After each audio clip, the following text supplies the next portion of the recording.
Looking at you to marry if she messed it up. Oh, Mike. How you all doing? Hey Mike, how are you? Are you awake? You look like you're walking. Sleepwalking here. Yeah. I've gotten at least, Yeah, I did. I've gotten at least 4 hours in the last 24 hours. So. Oh, well, then I don't want you right now.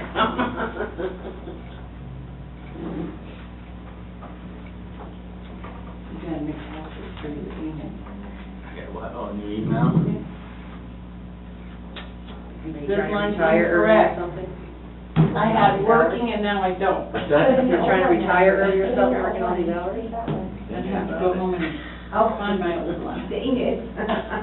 Okay, is everybody ready? Call to order, meeting of the Platteville Board of Trustees for September 5th, 2017. Please observe a moment of silence to honor the people who stand guard inside and outside our borders to protect and serve.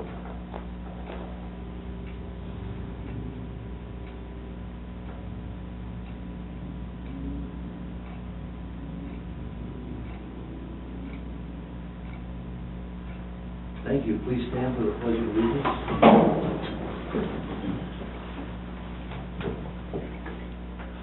I pledge allegiance to the flag of the United States of America and to the republic for which it stands, one nation, under God, indivisible, with liberty and justice for all.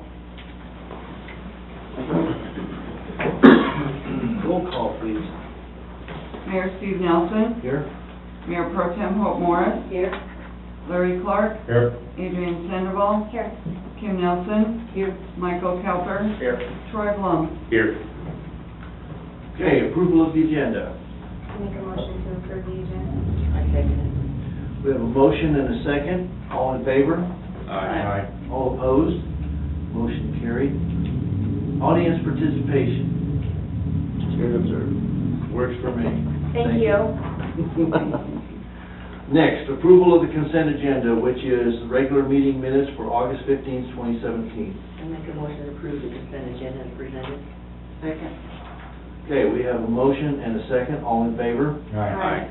All opposed? Motion carried. Action items. First, fence bid for the town hall. Mr. Rankin. Thank you, Mr. Mayor, members of the board. You may recall about a year ago, the town and the fire district went into agreement, and there was a replat of pro subdivision, which is moving north and slightly west of town hall. Roughly 26 lots were replatted into essentially 3. One is the fire district's property, one is the town hall's expanded property, because we did exchange lots in exchange for planning services. Then Mr. Steve Rick owns the Aspen Leaf Apartments. Part of that agreement is that the town and the fire district would fence around the east, south, and north boundaries of our adjoining property boundaries. And basically, he agreed to allow the right-of-way to be vacated to access back his property in exchange for that. So per that agreement, it is time to have that fence built. Mr. Brand went out and obtained. Now, I will have to tell you that most of these contractors on these various projects we're about to discuss put all their bids on one proposal, so it's somewhat confusing. But I look at David's put the spreadsheet together. There's Dean Contracting out of, I believe, Longmont. Diamond Enterprise, I thought was out of Longmont. Then Trujillo Landscaping Construction out of Montville. Mr. Brand's recommending the lowest bid of Trujillo Landscaping. This is a 6-foot privacy wood fence on steel posts, of course in concrete, around the perimeter of, like I said, the boundaries along south, north, and east side of the Aspen Apartments. Basically, it would adjoin the existing privacy fences that are already there in the properties, what it's going to look like. And this is not a fence that also divides the fire department from town hall? No, that's a whole separate topic. This is just around that perimeter. Okay. Once we build it, he is responsible to maintain the fence. We contacted Chief Durkee with his breakdown of the cost of the $11,500 the fire district agreement, let's see, 8242 is the fire district's part, and they'd reimburse the town. We pay the contract, and the fire district would reimburse us for their portion of costs based upon square footage. That doesn't include any gates or anything like that in that? The agreement was just a straight fence. Okay, and they have residents that park on that side over there, so, That's private property, they're not allowed to park there. okay, That's owned by the fire department or the town of Platte. all right. So I know you have to make sure that his tenants know that that's Camper coming and up. the vehicles, they've been doing that, but that's, the right of way's been vacated, there's no public access to the back of those apartments. It's through private property. Who is responsible for the maintenance of the fence after? He will be. Who's he? Mr. Steve Rick, the owner of Aspen Leaf Oh. Apartments. Sorry. Right. Thank you. That's all I really have on this, Okay. on this topic. Does anybody have any comments or questions on this subject? I would entertain a motion. I make a motion to approve a contract pending final review by legal counsel with Trujillo Landscape and Construction in the amount not to exceed $11,500, $8,242 of which is to be reimbursed by the Platteville Gilchrist Fire Protection District to complete the installation of a 6-foot fence along the rear property line with Aspen Leaf Apartments and authorize the mayor to execute the same. Second. Okay, we have a motion and a second on this. May I have a roll call, please? Larry Clark, Aye. Adrian Sandoval, Aye. Kim Nelson, Aye. Michael Calper, Aye. Hope Morris, Yes. Troy Blum. Aye. Okay, motion carried. Next, fence bids on Rogers Farm, Mr. Manager. Okay. This and the following two action items are all involving Rogers Farm, their new park, Rogers Farm Park. This is the fence bids. During budget last fall, we talked about fencing off the perimeter of the actually developed side of the park. Mr. Brand had submitted some pictures in the packet, and basically pictures of mostly Rogers Farm Park. But if you've been over there, it's going to separate the irrigated versus the non-irrigated portion of that park area. And then from Skirkle Boulevard to the park, that is a proposed irrigation area with the basketball court that we'll be talking about soon. So they will also enclose that. I asked David to get a bid for wood and vinyl, which he did, just because I saw the other developments had some two split rail wood fences as well. But the cost for option one is for the vinyl, option two is for the wood fence on the breakdown on the spreadsheet comparison. Trujillo Landscaping submitted the lowest bid on this project for $10,050 for the vinyl, $10,720 for the wood fence. I believe Mr. Brand is recommending the bid from Diamond, I'm looking at the wrong one. Diamond, I missed them, for $6,700, Diamond Enterprises. Dean Contracting came in as well at $10,739 for vinyl. So Diamond Enterprises is a little bit on this one. The town's never worked with Diamond Enterprises, so I would recommend Mr. Brand complete his reference checks on this company before we pursue a contract, but to be contingent on board's approval. Okay, so we can still vote on it with the... You can still, based upon verifying references and attorneys' review of finalizing the contract. But that's all I have on this one, Mr. Mayor. The difference between the wood and the plastic, my concern of the plastic is, will it hold up to kids crawling over the top of it and things like that? That's really my primary concern. The nice thing about the wood is, you can nail it together. So the rails won't come out 3 years down the road stuff. I'm not so sure about the vinyl. I don't have any experience with it, except I know that you can't use it with horses. They'll knock it right over. So I just didn't know how strong it was, how long lasting it was, and is it gonna have to survive under kids jumping on it or jumping over it or something? Is it in an area where we have to be concerned with that? I've seen both in the area. I've seen vinyl fences around parks, I've seen wood fences around parks. I drive in North in Johnstown, they have a mix of both, wood and vinyl. If they have to destroy something, they're gonna destroy it whether it's wood or vinyl. It's, Vinyl's a little easier to destroy. It's Is a the little easier to vinyl, destroy and, More expensive to repair. is that fence gonna be right next to the basketball court? Well, the basketball, it'll be around the perimeter, not immediately next to it, but it'll be Close enough that Close. observers will tend to sit on the fence? potentially. Because that's what I'm concerned about, they're just gonna sit on top of the rail. yeah, sit on that vinyl and break it. Yeah. That's why we went for both options. That option was the wood split rail. I like wood myself because it's more adaptable. Depending on how it's maintained, I mean, we looked at the wood fence over in the Milliken Dog Park, and that was kind of what I was envisioning. And also on the frontage road down by Barefoot Estates, over by Milliken, or by Firestone. And County Road 13 has a split rail wood fence. What they've done is they've also added some fencing on the side, you know, they make it to a dog park or whatever the case may be. It has some other options that vinyl doesn't have. Vinyl may look nicer, I just don't know how much longer it lasts. I've never had a vinyl fence, so The wood would blend in with all the wood privacy fences they have there. it would. So there'd be some consistency there. Another advantage to the wood is, as it ages, we can paint it. You can stain it, you can paint it, you can do those things. And we want to give both options, because I've heard both, as far as recommendations for that area. I really don't have a preference, it comes down to a maintenance issue. Well, vinyl would be less maintenance, wouldn't it? Not very sturdy. It looks pretty when you first put it in.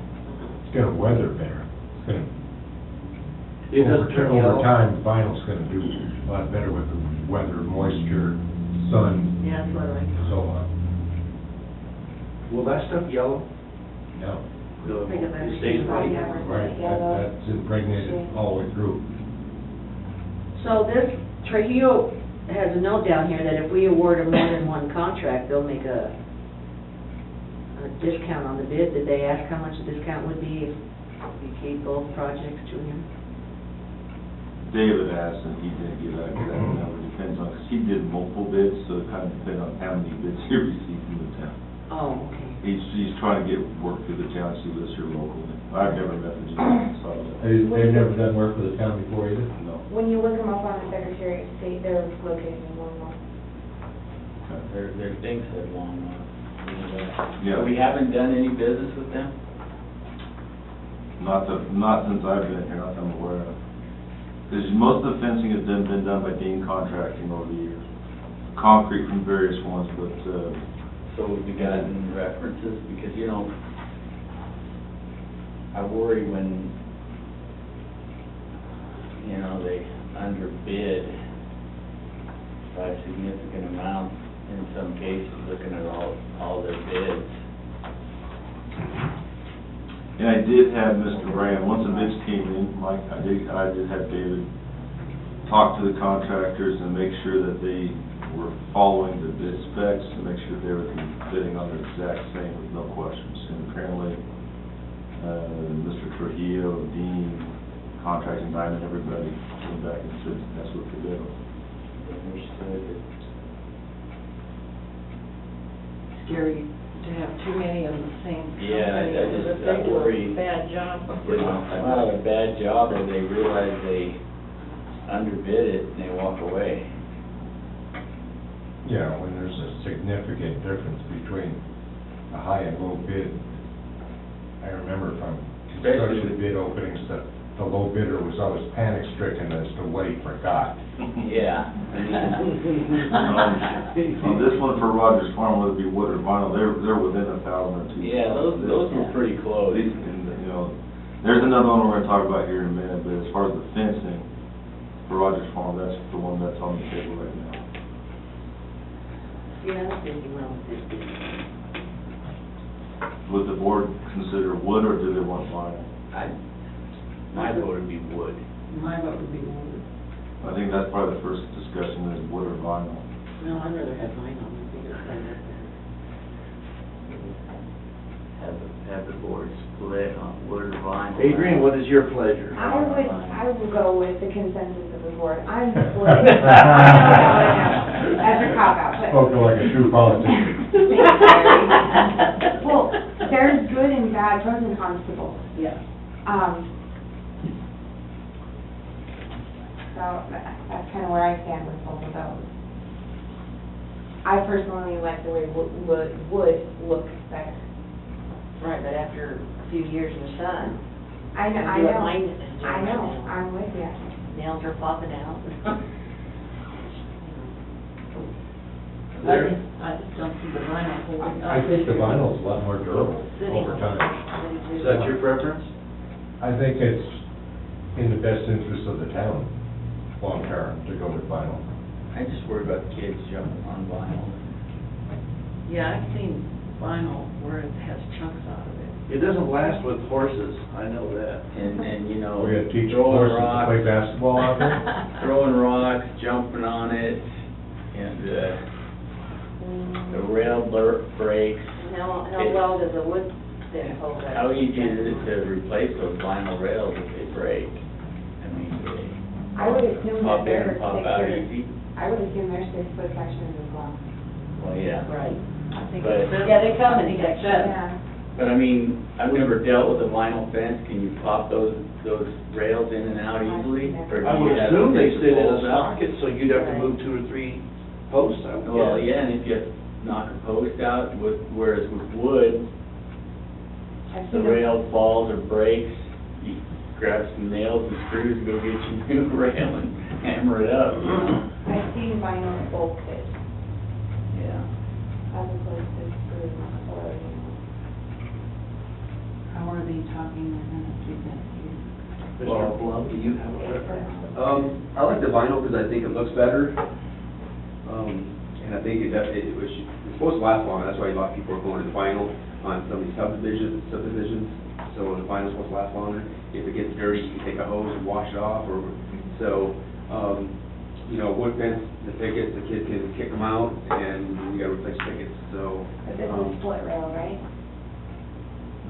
That was No, my... it's just 2 rail for the white Yeah, vinyl. the two rail, split rail fence. Now, Yeah. you've got the vinyl costing half as much as wood, so, I mean, when you have to do repairs for some money, head that way, as long as it's durable in the long run. I think for that corner, that the people coming in the entrance, you know, the white vinyl fence will look better coming into our community than a bunch of wood fences. Okay. Do we have any design for benches alongside of the basketball court for observers? Okay. Not this time. And I'm looking at their Facebook page here, trying to get some reviews off of their jobs that they've done. Looks like they've done pretty good quality. A lot of pictures of their work that they've done, looks pretty good. Trujillo one? The trail, yeah. So I have 3 for vinyl, 2 for wood, Like the vinyl wins, huh? And one on the so fence. far. And one on the One on fence. the fence. Sorry. I just couldn't help it. I'm good with vinyl. I'm not opposed to Okay. either one. Since it's so much It's less, cheaper. we have money to do repairs, Okay. whereas the split rail is, the choice is not that. We could try it, you know. Sounds like we all made a decision. A little bit on the vinyl is from Diamond and Price. So if we go to recommended action from David. If you want to. Recommend it. Yep, Diamond Enterprises recommend not to exceed 7,000, because there's always miscellaneous, you don't want the exact 6,700. Would any of you like to prefer a motion? Move to accept the bid for Diamond Industries. Enterprises. For Not to exceed. not to exceed, how much was it? I'm looking for 7,000. 7,000, okay. Okay. Okay, we have a motion and a second on this. Roll call, please. Adrian Sandoval, Aye. Kim Nelson, Aye. Michael Calper, Aye. Hope Morris, Yes. Troy Blum, Aye. Larry Clark. Aye. Okay, motion carried. Next, landscape bids. I want to start out by saying that High Plains Landscape is owned by my husband and me, myself, so I'm going to recuse myself in the discussion and the vote. Thank you. Okay, next is the landscape bids. Mr. Rankin? David did send out requests to multiple landscape companies and two responded. I think Landscape and Trujillo Landscape. This was the biggest difference of the projects that we bid out on this agenda. So this is what prompted me to have David contact the two contractors to reaffirm that they were bidding on the spec sheet that he provided and the request for proposal on the square footage, the irrigation, the trees, sod, warranty, and they both advised that they were bidding on the proposal. I just had to double check because of the price difference. Again, as we've talked about in the beginning, most of these contractors have been on multiple projects. So I go to the breakdown of the spreadsheet. I mean, it's a $20,000 difference between High Plains Landscape and Trujillo Landscape. And I don't know how to justify the difference in the cost this time. Neither does Mr. Brandon. Because I asked him if he could and could not. I think that is one of the ones that have me most concerned, because we're putting in 17,500 square feet of sod. Yeah, David measured up that area. And this is also a 42 by 50 concrete pad. And there's a 5-foot attachment to the existing sidewalk that's through Rogers Farm Park. And the rest is irrigating sod. And then there also involves replacement of those 3 dead trees that are out there. And then on Circle Boulevard, for the pictures he sent, when Circle Boulevard was completed, from the edge of the roadway to where the irrigation was, the landscaping, it needed to be replaced and actually resodded. So it's not just the park. This bid also involves that stretch along the new section, mostly of Rogers Farm, phase 3. It's maybe a 3 to 5 foot section depending on the area. So that was not part of the previous contract that we did for the construction. And they're $20-some-odd thousand apart? One bid is for $45,500, the other one's for $25,000 plus. Makes me skeptical. That's what, yeah, I mean, that's what, I don't know, just sod, I mean, to have sod put in, runs about, and the one thing that bothered me is I'm looking at their bid, and down below they said any additional sod be charged $1 square foot.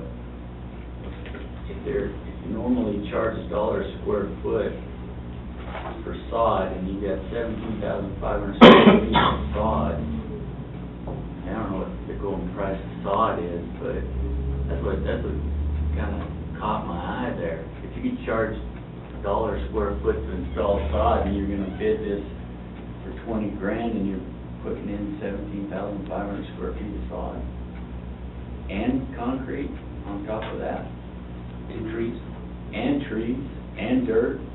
I don't know if that, $1 square foot for sod, that doesn't include the dirt, the compost, soil amending. Like I said, that had me concerned. That's why I was worried about, if somebody comes in and bids all these projects low, and we wind up with them walking away because they realize they ain't gonna make any money on the deal, or maybe lose money. Well, I think if he's gonna walk away, I think we would have read some of that on their website, that they were a responsible company. I don't, Leave everything I see on the web. Well, I don't think there's anything on the web either, but I mean, you can't condemn somebody for making a low bid, and then we go on the website and see that they have a very good reputation. Well, You know, I mean, you can't say, you know, that's I'm not ridiculous to saying- say that, Mike. I'm not trying to tear into them here, I'm just saying that I'm concerned about that price, because it seems awfully low. Now, on the other hand, it's our responsibility as a town to try to find the cheapest that we can get, and if that's the route we wanna go, then that's the route we need to go. One thing that we might keep in mind is all of these projects, none of them are absolutely time critical. If we have some issues and we do have to relook at something in the future, it's not going to do lasting damage to the town.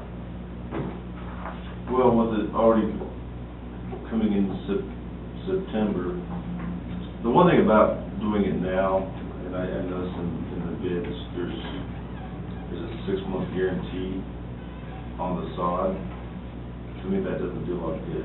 We're turning the irrigation off next month. So we, So you made the point, I mean, you do the fencing, you do the basketball court, all that, but you may wait for the sod till the spring. That makes sense. that's what my question was gonna be, whoever's awarded the contract, when's the work gonna start? Immediately? That's why we have to do it right now, because it's Okay. gonna have to take at least a month But of if water. Can you have them rebid it in the spring? Sure, absolutely. We could make this a budget That'd be my item. recommendation. Just make this a budget item for 2018. Well, I know we have, a lot Sod of here. landscaping besides if we have a dry winter. And put all that sod in if we have a dry winter. What we did is we just pulled the trees from now that are currently dead, down on That's the true. north side. Yeah. You can just do get the rid of fencing, them. you can do the concrete, that's fine. But just leave. Sod guarantee in January isn't worth very much. Well, I just know what we went through with the most recent development, putting in sod and concrete in November, that didn't work out all the best. So could we rewrite the contract to exclude the sod and the trees and then rebid it in spring? I think this proposal in its entirety is the landscaping, which is really the sod and the irrigation and the trees. I would recommend continuing this to a future meeting to be determined. We can discuss the budget. How does the board feel about that? I agree with that. I agree with Mike. These numbers are way too far apart. The math doesn't make sense. I understand that, but just because the guy has a low bid, doesn't mean he's wrong. Well, no, I'm not suggesting that, an expert on but landscaping on the either. other, I mean, on the other hand, his record may be fine. And this could be the very first time that he's seriously underbid a job too. And my understanding is that none of these jobs require a bond on the contractor, so if they walk away from it, it's your baby. And you have no recourse. I mean, you can't get blood out of a turnip, no matter how hard you squeeze. Yeah, I don't think we've ever had a contractor that's walked out on us. Well, and we did take the low bid on the senior center. I mean, maybe he's going to be required to take the low bid on the senior center. Well, I and don't I think we're pretty much as a board required to take the low bid unless we have some very serious Yeah. reason for not. So, hope you're right, it's a low bid, we should jump on it, but I just wanted to put out my feelings with regards to, Have we ever lost sod that overwintered, when we put it in and it overwintered? I understand it goes dormant, but have we ever lost a complete sodding because of that? Not the town, I've seen private individuals lose sod, but not the town. We don't plant sod, put sod in the winter, or in the fall. We do trees, but not sod. Even at the cemetery, we put sod in the springtime before Memorial Day weekend. It just makes sense then when we got water running. Well, it's not just It's not just the sod, I mean, the irrigation system, the warranty on that, I mean, you can turn it on from up and turn it off. I mean, I don't care who the contractor is, it's, the more you think about it, you may wanna hold off on this, that's my recommendation. Yeah, And I they, agree. 6 months from now, when they rebid it, we can rebid it in February, March. There's no reason why you couldn't. And have it ready to go. And have it ready to go, and if the price changes that drastically, then we'll know something's up. So your recommendation is to go with the portion that has to do with the concrete and the removal of the dead trees, but exclude No, we can pull the dead trees out. I'm not saying this whole bid for the landscaping bids for the entire. entire thing is my recommendation. Is the sidewalk in this? No, I'm sorry. The sidewalks in the next one, the basketball court. Okay. We're not Perfect. talking about concrete. This is Then just they're not walking landscaping. in mud this winter. This is just landscaping. Okay. If you go with it, we're gonna have to get this going pretty soon. If the board approves this specific project. As a gardener, I'd wait till spring, I wouldn't do this in my yard. I want to remind the board that none of these projects were budgeted initially in the 2017 budget. We had discussion last time about not donating the dog park. And these were items that were discussed, proposed for this year, if the money was there. The money is in these tax funds, but it's not absolutely required in the 2017 budget. We can But carry I this thought money we were over doing to the next year, basketball right? court. Hmm? I thought we were doing the basketball court. That's the next discussion. Yeah. That's We can do in- that. That's in this year's budget though? Okay. Okay. This specific landscape bid, I'm getting the impression the board would like to continue this till a later date.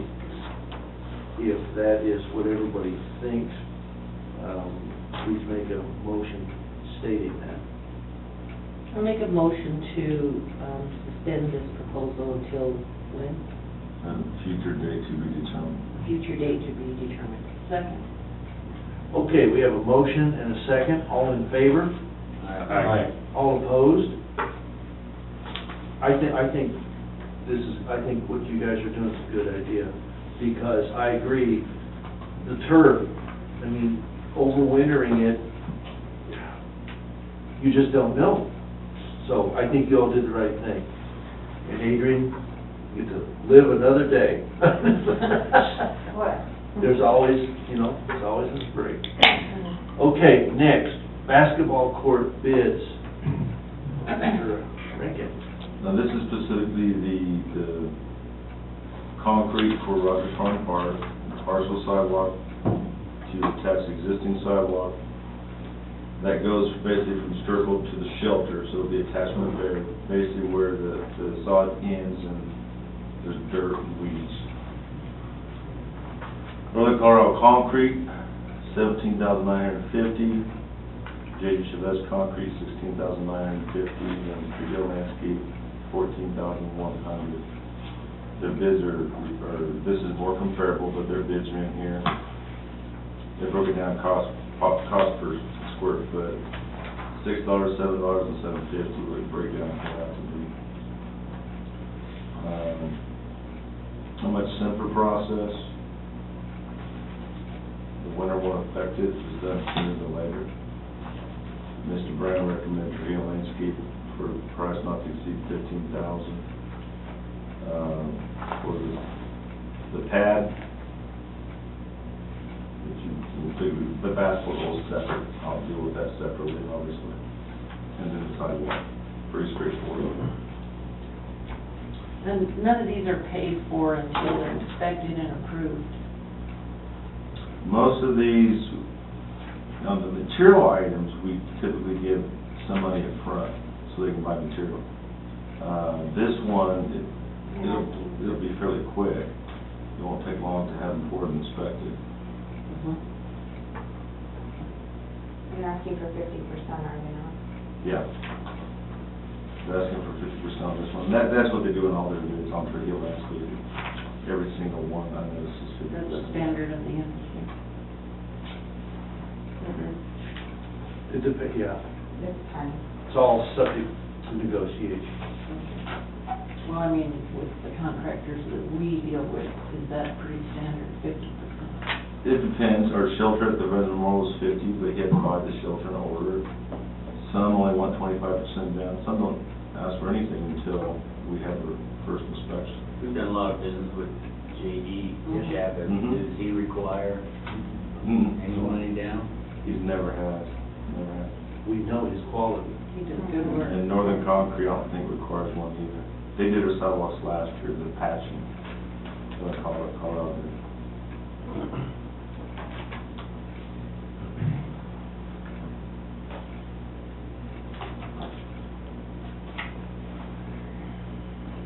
I think this is the bid, which is mostly apples to apples as far as what they bid on.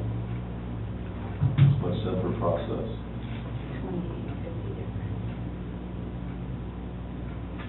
Okay. Well, Does anybody have any comments, questions on this? I would entertain a bid on this subject. I mean, a motion, I'm I sorry. make a motion to approve a contract pending final review by legal counsel with Trujillo Landscape and Construction in amount not to exceed $1,000 to complete the installation of a concrete pad around the new ball field well. No, sorry. Oh. Sorry, one before that. Okay.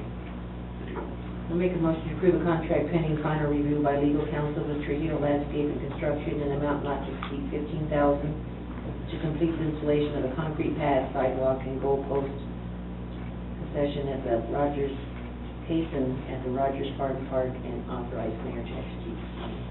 second. Okay, we have a motion and a second on this. Roll call, please. Jim Nelson. Aye. Michael Cowper. Aye. Hope Morris. Yes. Troy Blum. Aye. Larry Clark. Aye. Adrian Sandoval. Aye. Okay, that motion is carried. Next, well pad bids for the community complex. Mr. Manager. I'll be honest with you, I should have just told David to do this one. He said it was to be wrapped up in the previous concrete bids. This is for $1,000. If you've seen where there was a new well, we buried some ballard bollards over there to keep cars from hitting it. Concrete pad around it, or within that would help, with the guys stay out in the mud, help maintain service during the summertime, so on and so forth. Very straightforward, simple project. Same three contractors bid on it, and Trujillo Landscape had a little bit of $8.64, $6, same as before, the previous bid, the cost per unit price. The recommendation is for Trujillo Landscape to do this bid for $1,000. David wanted to round it up just in case. I don't have anything else to add on this one. Would somebody like to jump in the middle of Move this? to approve contract pending final legal counsel with Trujillo Landscaping and Construction amount of $1,000 for the installation of concrete pad around the new ball field well and authorize the mayor to execute the same. Second. Okay.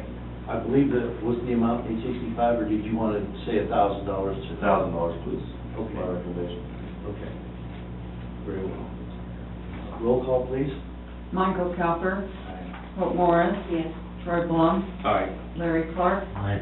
Adrian Sandoval. Aye. Jim Nelson. Okay, that motion is carried. Next, we have sidewalk patching bids. Mr. Rankin? On a previous discussion, we budgeted over $50,000, almost $60,000 for patching this year. Because we want to save up to add to next year's revenues to do the project on Grand Avenue near Rogers, well, near the old homestead, which is becoming more and more prevalent of a concern, at least from what I'm hearing. We decided to downsize that. The board did approve up to $30,000. David went in and looked at those two cul-de-sacs in Reed. We used just random money last year to finish those. Everything else was done in the Reed subdivision. Those two cul-de-sacs weren't. David came in and talked to me about doing some more sidewalk repairs. I started looking at the bigger picture for budget for next year. what potentially we could have remaining in sidewalk fund this year when we develop next year. And if we could potentially cover that whole project for next year, if we just spend a little bit less this year, is my proposal to the board. We could go find some pockets, obviously, down on Main Street. They won't be very big, but we could find some, if you want to spend the full $30,000.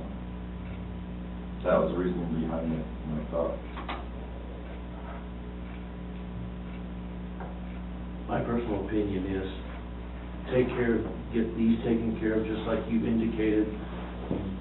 We'll have that area done once and for all, and then we can move on to others without overlooking this and forgetting in the future, which we have a tendency to do. So at least this area, this would complete this area, correct? 2 years ago, we did some repairs on River. Last year, we did on Olive Lane, David Court, and Reed. A little bit on Melody, there wasn't much left to do. And then on Shirley and Catherine Court, I believe it is, that Yeah. 2 cul-de-sacs where we live. Yes. We didn't have enough money to finish those out. We do have individuals that are both handicap accessible, that live in both cul-de-sacs, ironically, that use wheelchairs. Because they talked to me about it. Okay. Does anybody have anything on this one? So each of these are gonna be handled as a separate project. I'm sorry. Is there a time frame as far as which ones we're gonna do first and so on? I guess, I'm just, like I said, not just besmirching this company, but we're gonna give them 50% up front. I just don't wanna see us give them 50% of the whole thing up front. Maybe get a job under their belt, done, see how it is. We're not gonna just hand the 50% all these projects we're giving them. We could easily do one at a time. My recommendation is probably do this sidewalk project first, Okay. and then do the Roger Park See how second. things go and, Finish one contract at a time, that's. yeah, okay. Okay, so we're only giving 50% every time they start a project. That's their recommendation in their contract. Okay. 50% down, 50% for on final inspection. I'm in agreement with you, Mike, because I don't get 50% down personally. You know, and I can understand, the company's starting out, you know, a lot of capital. You ask for 50% up front. I can understand that. I just don't want us to give them 50% of all these projects and just wait for them to get them done, you know? Well, start with the smallest one first. Should we give them a timeline when we want these projects done? Like, we don't want them to get into December. We'll put that in the contract. That we want it within, before it starts freezing. We get the pad, the well first, get that done. You know, give them 7 days to do that. Then go to this one, give them 7 days to do that, and then do one at a time. I'd really like the concrete stuff as quickly as possible, so that we don't have 3 inches of frost we have to deal with. Well, and you never know when the cold's gonna come. October it can be here. So, yeah, if we had some timeline, I'd feel more comfortable since it's one company doing all of it. I agree. Okay, if nobody has any further, I would entertain a motion on this subject, Mr. Sloan. Make a motion to approve a contract based on funding review for legal counsel with Trujillo Landscaping and Construction in amount not to exceed $15,000 to complete the repair of concrete sidewalks in Reed subdivision and authorize mayor to execute the same. Okay. Okay, we have a motion and a second, roll call please. Hope Morris, Yes. Troy Blum, Aye. Larry Clark, Aye. Adrian Sandoval, Aye. Kim Nelson, Aye. Michael Cowper. Aye. Okay, motion carried. Next, we have 2018 municipal election discussion. Mr. Manager? As we went into the budget, Mayor, I've been talking about, obviously, next year's expenditures, and what type of election we hold next spring will dictate or affect how we budget for that. So I was gonna ask Mary to go over the pros and cons of the different types with you at this time. Election season will be upon us shortly. And as you know, we can do an election either via mail ballot or as a polling place election. The cost differential between the two is significant. So keep that in mind, but I am willing to do either. Some train of thought is that a mail ballot election brings out a higher percentage of return votes.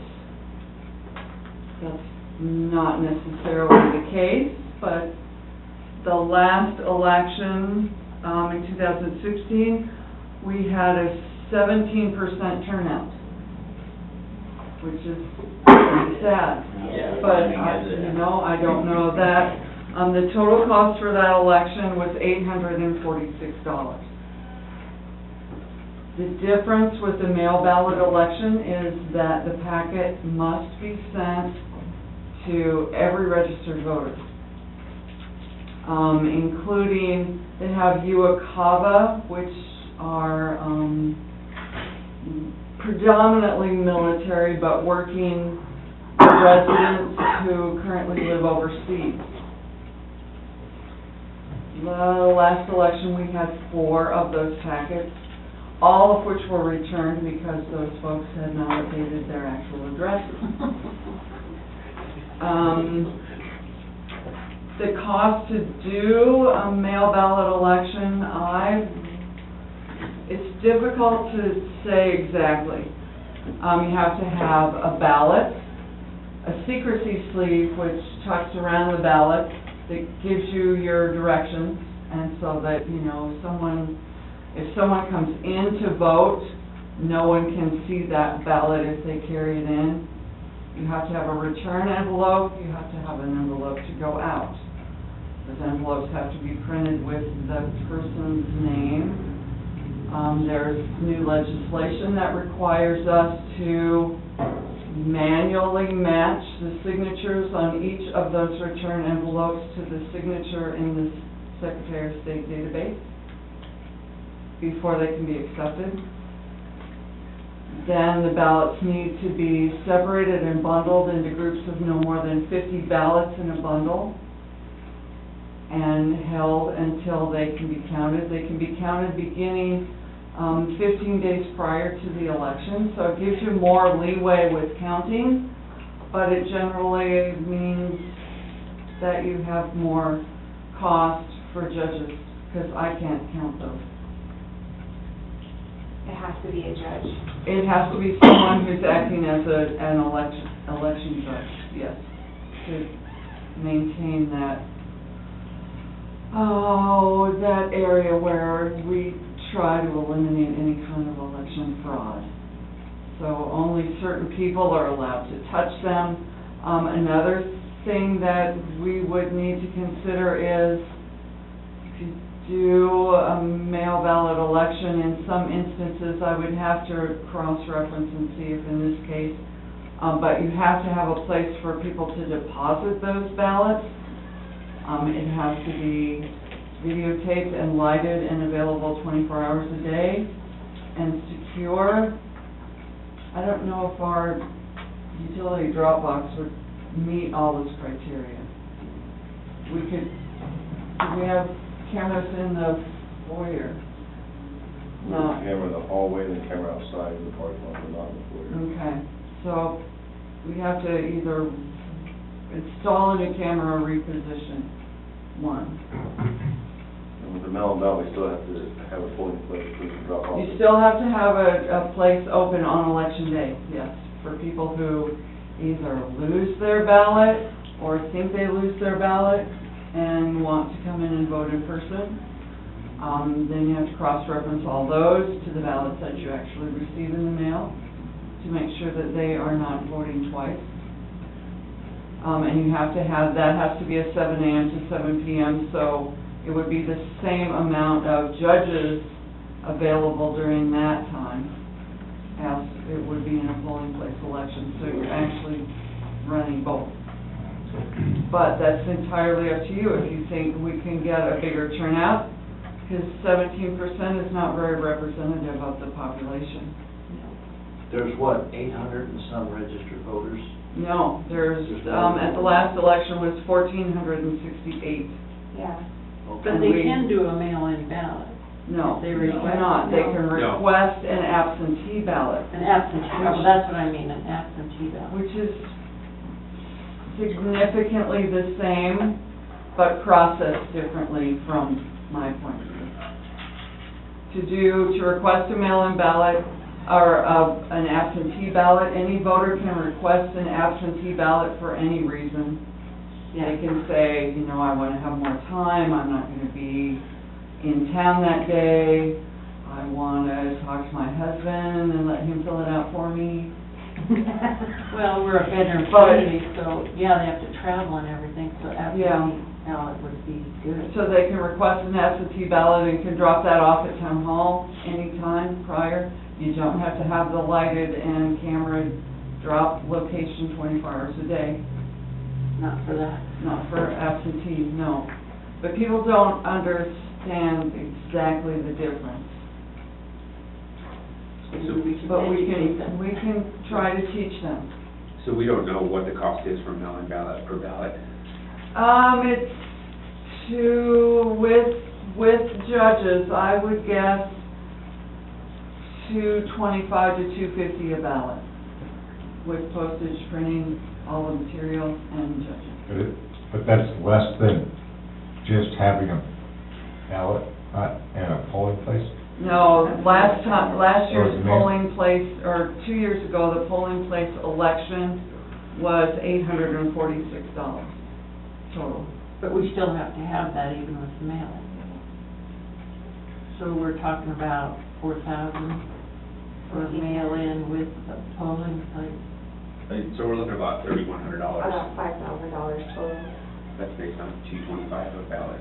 I for one Well, don't. yeah, but you gotta add the 8-something for the polling place. You for one. I think if we'd have had mail-in ballots at the last election, the board would probably be the same as it is today, so, I see no reason. Well, I was going to say that we've had several mail-in ballots since I've been here, at least two. Any difference? Not in my opinion. I mean, it'll range from, as far as vote getting, I'm not sure about turnout, but as far as elected officials receiving the votes, typically between 100 and 180. I think twice since I've been here, someone actually reached over 200 votes, but typically they run unattested. Where does the money come from to pay for elections? Is it at our general fund? General fund. Could we do like a education thing on the website about absentee ballots, and maybe in the utility bills so they can understand that they don't have to come to the polling place? Well, I think people know that. you can, I don't know that you want to encourage people to Absentee. submit for an absentee ballot. There's nothing wrong with that whatsoever, but I know in the past that there was a large push to get everybody in town to register for an absentee ballot, which is not the way it's supposed to work. Oh, okay. But you can certainly let them know that that's available, let everyone know. We can, send stuff in the utility bill, maybe even a couple of months. It would probably be a good idea to also include maybe some run for office, do your civic duty, Yeah. kinds of The announcements. people who want to vote are going to vote whether we mail in or. Yeah, or all my come in friends and that vote. vote, they're gonna vote no matter what, they don't need an absentee to make it a point to come. I'd like to go on the record as supporting a mail-in ballot, and aside from the cost, if you have a polling place that's open from 7 till 7, it has the tendency to disenfranchise people who work odd shifts, have long commutes, work long hours, graveyards, swing shifts, what have you. Whereas you receive that your mail-in ballot typically, what, a week, 10 days before the election? At least 10 days. Okay, so everyone at that point would have the opportunity to, at their own convenience and their own schedule, fill out their ballot and mail it back in. Mhm. Whereas if, again, the polling place is only open 7 to 7, there, in this town, I would venture to say there's a fair number of people who that's not convenient for, Mhm. those hours, And that's what an absentee ballot is designed for. precisely. You know, in the name of a democratic republic, to encourage as many people to vote as possible, to remove the hurdle of having to physically come to the polling place is worth the extra expenditure, in my humble opinion. Well, there's a lot of people that don't know that our town election is held in April. Mhm. But How do they Troy not know said that? that It's in all of our water it bills. doesn't really make it everywhere. They read what they want to know. Well, then we can't help them. Well, and I agree with Larry on what he just said. I think a mail-in ballot would be better and convenient for our citizens here. And, you know, everybody's working crazy work hours anymore, and being able to get in here by 7 o'clock, or, you know, or in the morning, or by 7 o'clock at night, it's almost difficult, but it would hopefully encourage people to do it at their convenience and get it sent in in time. I'd like to see Well, the most I amount of would- people vote. I would like to see everybody vote, but voting is a privilege that we all have. We have absentee ballots available. If you want to vote, stop by town hall whenever, pick up an absentee ballot, you know, and vote. The idea that we have to try to cater to everybody so that we make it as easy as possible to stand up and do what you civically should want to do, to me is ridiculous. They can get an absentee ballot, they can vote. The effort is minimal. So, I don't think we should add burden to our staff and our finances or anything to get people to do what civically they should get off their, excuse my phrasing, butt and do. If they're gonna make it a priority, they're gonna make it a priority. Right, I agree. I mean, I prefer the mail-in ballot personally myself, but if they don't have it, I will come in and vote. So, it's right, it's the citizens' effort if they want to do this. I kind of agreed with Blum here, but, I prefer the mail-in ballot, but then what Mike said, you're right. If we make it too easy for the citizens, then they're not going to get up and do anything for this town. And we need them to do that. We need them to get in and let us know what's going on in this town, or what they'd like for us to do. So, yeah, I think you're right, Mike. I think we should make it that easy. Because everybody knows there might be some people that don't know, but I've been here 30 years. I know when the elections. Well, I'm all for making it easier for them, but I'm not for adding the burden. I mean, what Mary described to me is ridiculous. Yeah, it's You know, a process. It's a process, and it's gonna put more burden on our staff, and And then salt not to cameras and mention lights. the fact that it's gonna cost just for 3-4 times more than what it would normally cost us to run the election. What does it take to get an absentee ballot? They would drop by They here? fill out a form. And I Here? handed one. Couldn't they also, request one by mail? Mhm. So, Or they can call and we'll mail it to them. Somebody has to sign either when they get it or when they bring it back. Okay. There is a So signature. if they call piece you, to then it, when they but- bring it into you, they have to sign. And So if Not here, but in the past, I've delivered ballots to people's homes if they can't, the older people that can't get out, or if the weather's bad. So somebody on graveyard shift could request and you would mail them one, Mhm. so they can still get They one. just have to make the effort. And you guys said that there really isn't a difference between. Right, if there was a big They'd difference, rather- I don't know exact numbers, Kim, but I've been Close. through both here, and it seems about the same as far as the results, the total results. Do you remember previous boards that chose to do a mail-in ballot if they said? I was on one. Okay, and did you say, well, we should have done that? Well, the process was much simpler then, and it was very new than what Mary's describing now. The government in its infinite wisdom has chosen to make everything more difficult. They've I was- added things every year. Yes. I was against it because I was worried about who was actually going to do the voting Right, on that ballot. yeah. In retrospect, I think probably my concerns were misplaced, but Troy was right, there was no greater turnout. So, and that $225 to $250 per ballot doesn't include the lights we have to install, the security camera we have to install. It doesn't include your extra time and effort and whoever else, maybe Devin. Well, we would just arrange that in regular workflow. That wouldn't be an actual extra cost. Things are gonna get put by the wayside and you're gonna have to crowd to get everything done, and I know how that goes. Just something to keep in But we mind. want more people to be involved. Yes, Well, but they we have to always want to be more, involved but as well. That's true. I agree, I don't think there's gonna be a difference, I think, do the walk-in, they can do an absentee.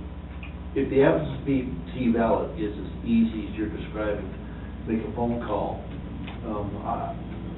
I think it is hard for me to justify the added expense and the added complexity when actually the convenience is very little different, the convenience factor. What is our deadline statutorily to make a decision on which type of election we want? Oh, I didn't look up the dates. I haven't done a calendar for next year. We need to know before the end of this year, Okay, I didn't know if there's anytime soon. just for planning, and it would have to be, a budgeted item, so, And we won't finalize our budget until December, obviously, when the board adopts it, that first meeting in December, so.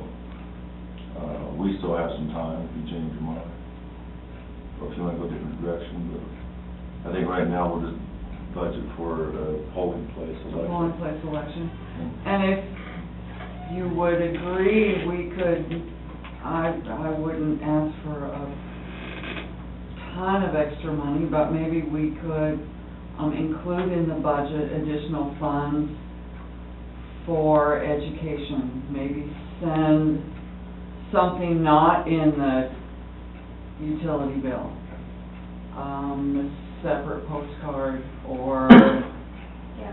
something. Okay, I think that's a good idea. Maybe on the envelopes for the utility bill on the outside, we did that at first when we changed the dates, have something printed in red. Election day, April, If you the can't. date will be I mean, things come up to and draw people, attention. have emergencies and they can't get in, so it's good for them to know about absentees. Do you want 50% down?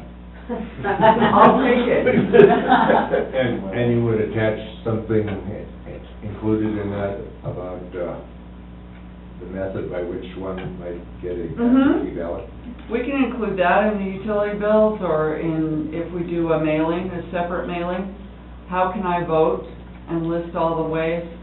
And it should be on the website too. Well, we have the website, we have the marquee, we have And the the marquee. store, we have Everbridge. Yep. I guess my point is, Harbor States, for example, you can advertise it to your blue in the face, we had the same crowd as last year. Absolutely. I'm sorry, effort needs to be made by people who want to be involved. Yeah, well, Plain people simple. are interested in different things. I love it. If it's up So to- I always make it a point to go. Nobody has to mail me anything. Does anybody feel like this subject needs to be discussed further, or does everybody think that, do we have a consensus and make a motion and just vote on it, get it out of the way? I think, There's no motion needed. Yeah. Oh, is this just a discussion, you don't want action? no action, we'll just, Okay. we'll reapproach the budget when we sit down and talk about that here in a Okay. few weeks, but, The consensus appears to be valid. okay. Okay. Thank you. Okay, next, we have a report from the town manager, that we're all anxiously awaiting. I hate to disappoint you. I did not do a written report, I took some leave time last week, hopefully for a while we need to do that.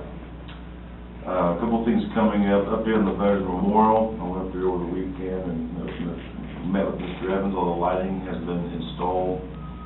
Tomorrow I'll contact Jim Nelson to wrap in, as well as Ken Cosper from High Place Stations Systems on the shelter. One of the beams came in drilled incorrectly from the manufacturer, so the shelter had to be delayed to get that beam reordered.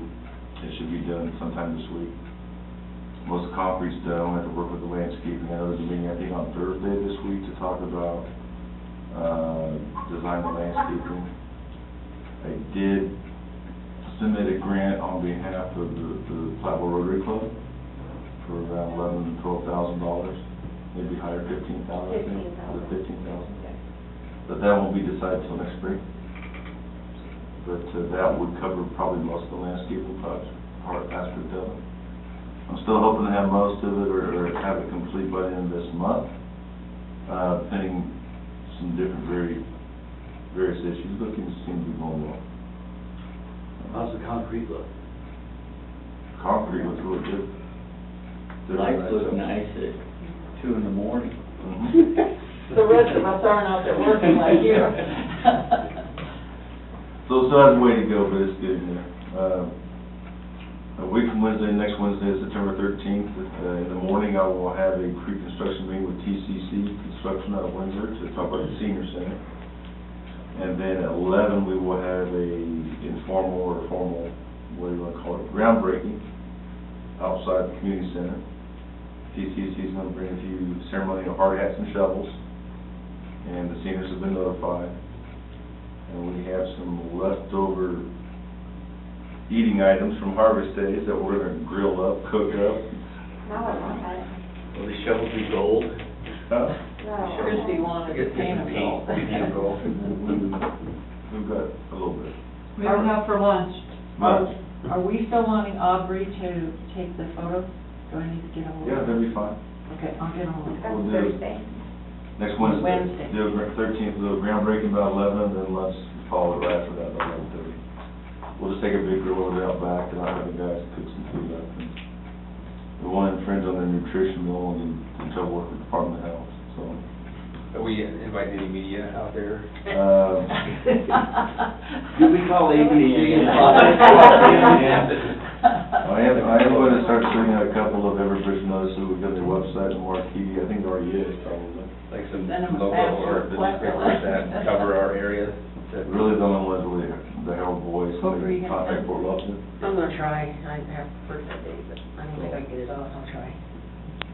We had the news Take a meeting here bathroom one break for a time, half hour. but it wasn't under near as pleasant. Well, I'm talking, newspaper, some of that publicity from. Carbon, what's not carbon, there's one or two of those There's Carbon Valley newspapers paper. that, yeah, maybe they would be very interested in that. Used to get more So you can. press back in the day. So we'll do some advertising for that, and I'll do the invite to whoever in the community wants to attend, that'd be great. Next thing is I met last week with school, basically one of their bonds people and the contractor for the Platteville schools. So my understanding is they have 3 different contracts on contractors for each town, so they're kind of bidding that. Kenny probably can put up his mic. No, you haven't called a meeting yet. Oh, he hasn't called a meeting yet for the Yes. steering committee. So as far as the Platteville schools are concerned, there'll be a full renovation, basically quote unquote, full renovation with carpet painting, ceiling tiles, light fixtures, you name it, from both schools. The biggest change in Platteville will be a new gymnasium at the elementary school. It will be, what will be what? It's either be a gym, a cafetorium, whatever. Yeah.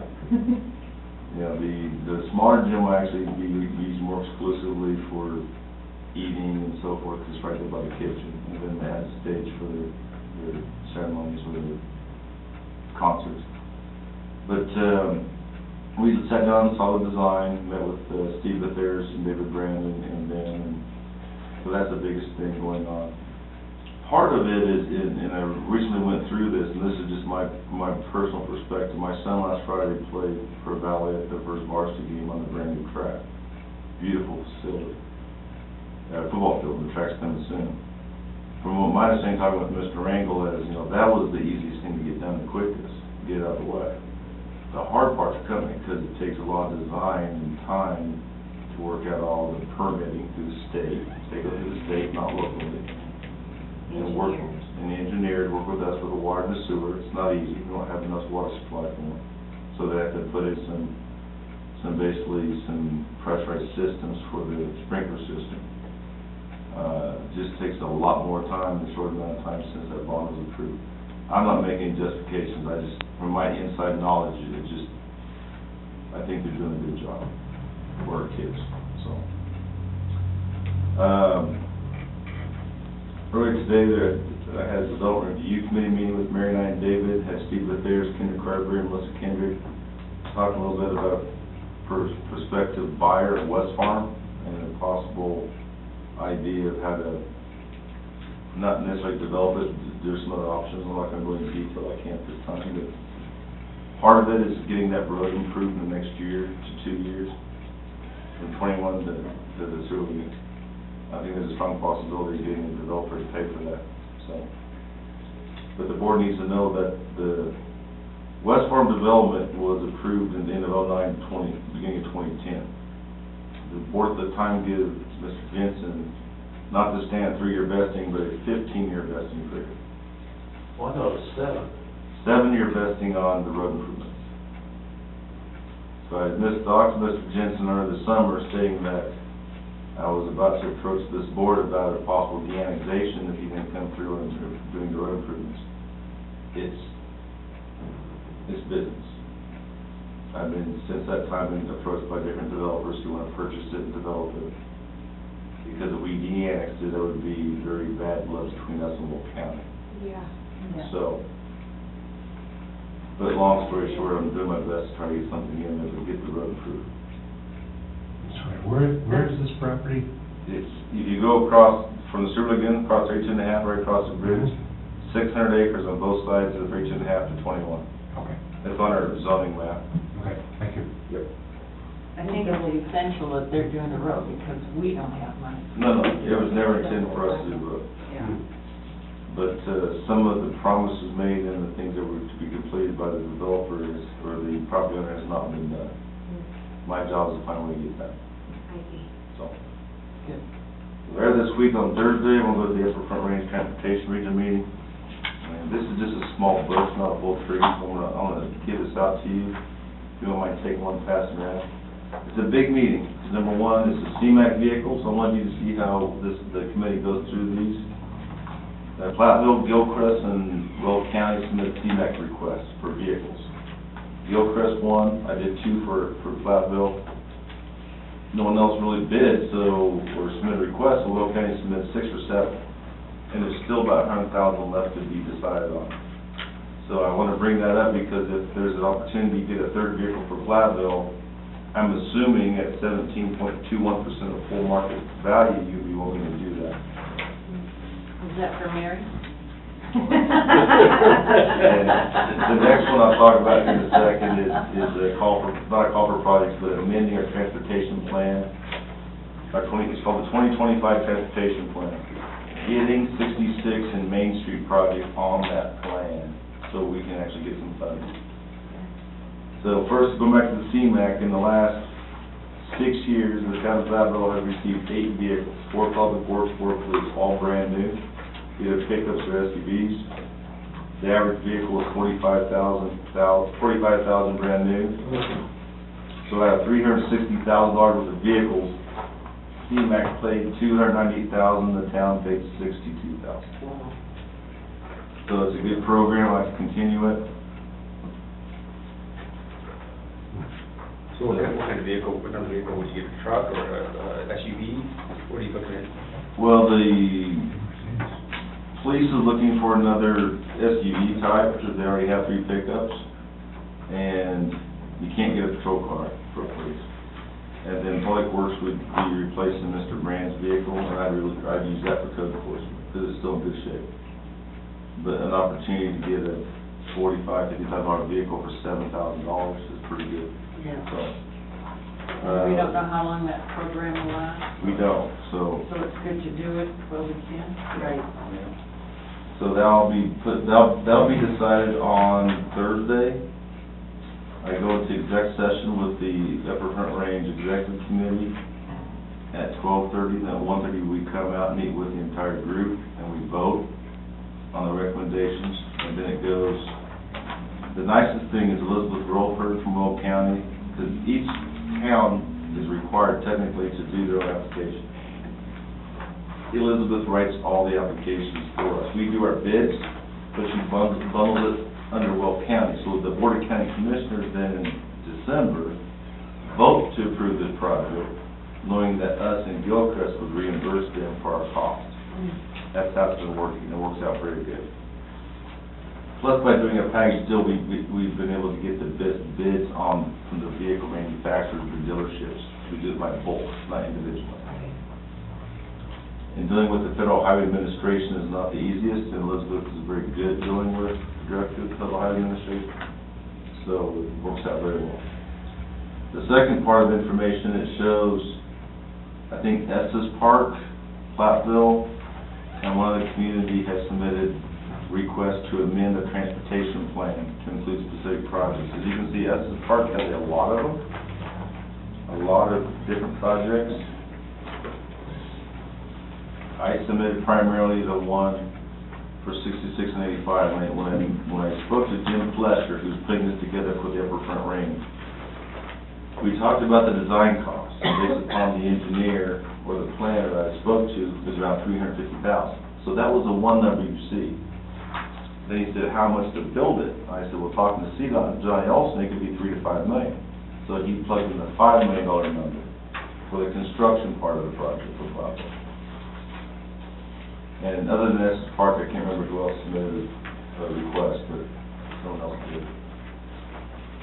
So those will be big items. They'll be gone pretty much all day Thursday. Wellington did some projects.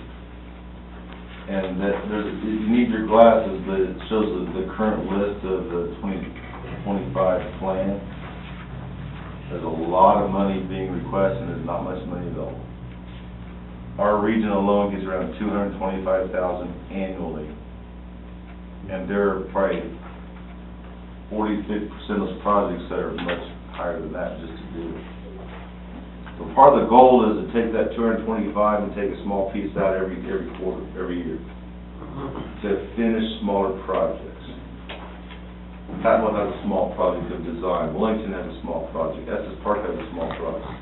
So when you bid them on the 2025 total plan, you don't get any votes. You don't get in the top 100, you'll never get funding. So in defense, Commissioner Kirkmeyer went to bat for all the communities saying, well, let's take a 10% or 20% of that annual allocation and do a separate priority list for smaller projects under $500,000. Some of course, are much bigger, they're going after the big projects. So we're saying, how much is it gonna cost to do our project, our road? Our design is about $350,000, so 0.35, You throw out $5 million there to do our project. and then $5 million to actually do the project, to build it out, is the estimate. So this is just the survey, the engineer study and all that? That's $350, yeah. That's the design. Because you're looking at possibly some land acquisition, you have to work with the ditch company, you have to work with the school district. So if we do if they decide to do our project at $350,000 and get that all done, and the engineer and all the design and everything, it's still gonna cost $5 million, when it could be 10 years, it could be 15 years down the road, so. But you have to have the construction documents complete to be shovel ready To get the money. to get the money when the money came up. If the money came up and said, you know what, Platteville, we got $5 million, and we say we don't have design, they'll just go to the next town. It's just a requirement.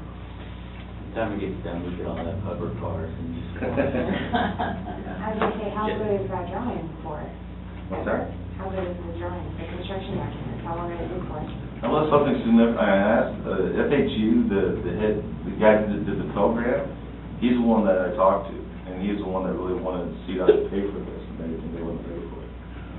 But, he said unless you have some significant growth, I mean, it's bottleneck between 85 and then, of course, 66 corridor. He said unless something drastic changed on 85, or the river moved or something, he's gonna design it for long-term growth. So if we build out all the Flat River Farms for 100 homes, I mean, you only have room for one line. You're gonna put turning lanes in.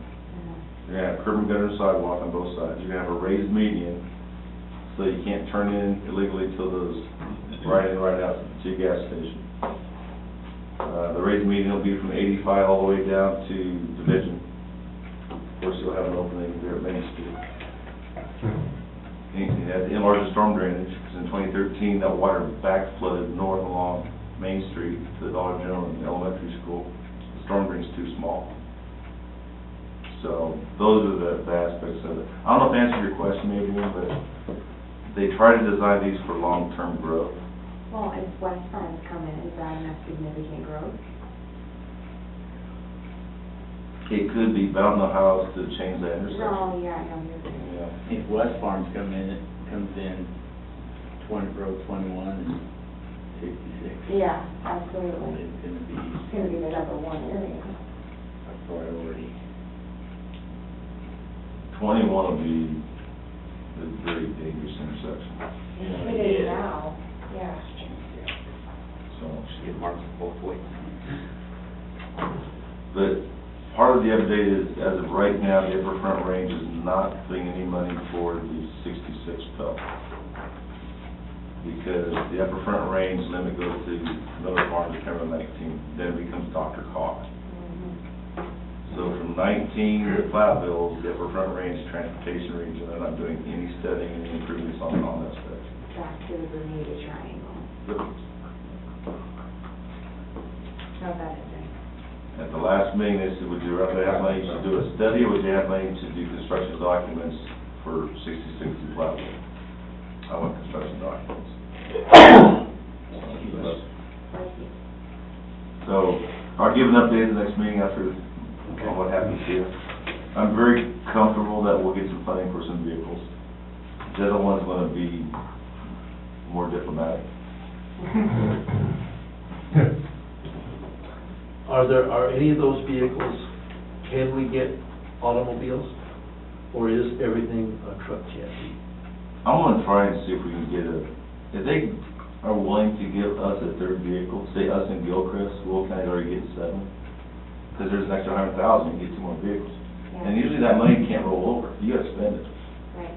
So when Jim Fletcher called me to work out the numbers, or the numbers we have to calculate for basically emission savings, he said there's a strong possibility that we give out a couple extra vehicles. I know Elizabeth Rulford has a CNG vehicle from Will County. It is a passenger vehicle. But the key is it has to meet under FHWA, Federal Highway Administration, the dominant transportation definition. That means you have to be some kind of patrolling or maintenance of highway systems.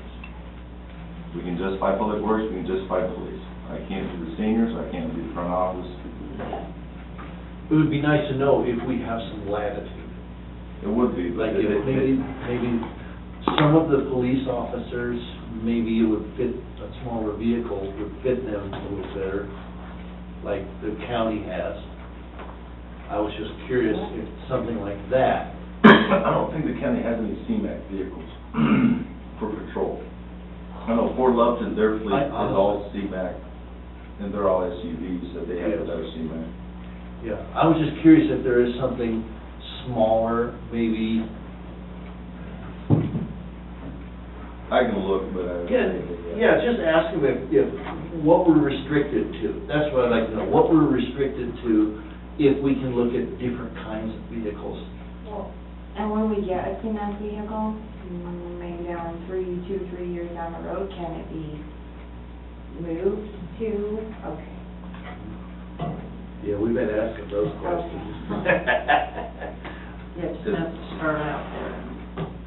Because I've not seen her in the program, how long you have to use it as that specific use, but Well, maybe we should get a police van, and convert it to a senior van. Yeah. Last thing I have real quick is I received actually a couple weeks ago, Chris Moore came in and I asked him when the Christmas parade was gonna be last month. And he said that second week of December 16th, I think, Saturday? That's the third. Third, sorry, so, yeah, the first is on a Saturday. No, December 16th Okay. is the Christmas parade. Last year it was horribly cold. We had hardly any turnout. But Curtis said they're gonna do it, last time they're gonna do it. I wanted, the board wanted to donate the fireworks again. What we did last year is we did half of the Harvest Days fireworks. We did 5,000 for Harvest Days. Last year we did 2,500 as a town donation to be part of the Christmas parade event at the community center. And we saw them all like 9 o'clock or 7 o'clock, I think, maybe. It was a lot earlier. It was a big hit. And it was a big hit. A lot of people in their cars. So Joe Diaz called me from Tri-State, and they're the ones that did Harvest Days in last year's events, and he's trying to book it, because he's getting a lot of calls out of state for, a lot of people do Christmas events with fireworks, especially New Year. And they wanted to see, I have the approval under my spending limit to just do it, and I can just bring the contract back to you to ratify if that's okay, because I didn't have enough time to put that as an action item. So, I think we have the money.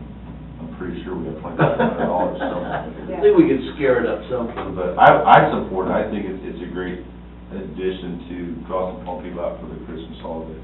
Yes. I think it's great. We can't put up Christmas lights, let's throw a fireworks show. I am working on that. Excel Energy has backed off on their strictness, so Nice. really, maybe we could sneak a few on May? maybe right there on the post office, the main corridor area, maybe We'll from be the writing letters every December. So, no promises. I'll work on it though. Okay. I've heard some changes being made. Thank you. That's all I have. Any questions you have? I know I just had to have a short, very brief study session maybe on this meeting. When's the Okay. Christmas party? First Friday of December, The 8th. the 8th, The eighth? second Friday. What? Yes. Oh, yeah? The first is on a Friday. The mayor pro tem can't make it on the. Why not? Let's come to Christmas party same night. Oh. Sorry, we're having ours at the Several embassy. years. And we get free gifts. Can you make it to the senior The chief? Christmas? Oh, we're senior, when's that? I probably It's would. the same day or later on day. Oh, I'm off. That's only have reserved. So you could come to one of the New owner parties, just not, oh. of the right. event center, reserves for it. And he lets us in on the Thursday to get prepped up, clean if we need to, and then he did the same deal that Sarchet did with the sheet on the Oh, show. okay, good, good. And then we use it for the senior meal during the day, we have a luncheon, and then that night is campus and stuff. And he hardly charges anything. Good. And he really wants to promote doing more town events up there. If we need them, if the seniors need a place to have lunch during the construction, he's willing to talk about that. Nice, Probably for nothing, nice. if they're willing to. That's fantastic. But you have to, with the nutrition meals, you have to have a expected improved side. I'm sure that place would pass, but I don't talk to Christie to see what they want to do, or how long they need it. It's nice having local companies get more involved. Yep, very nice gentleman. So, that's all I have. Does anybody have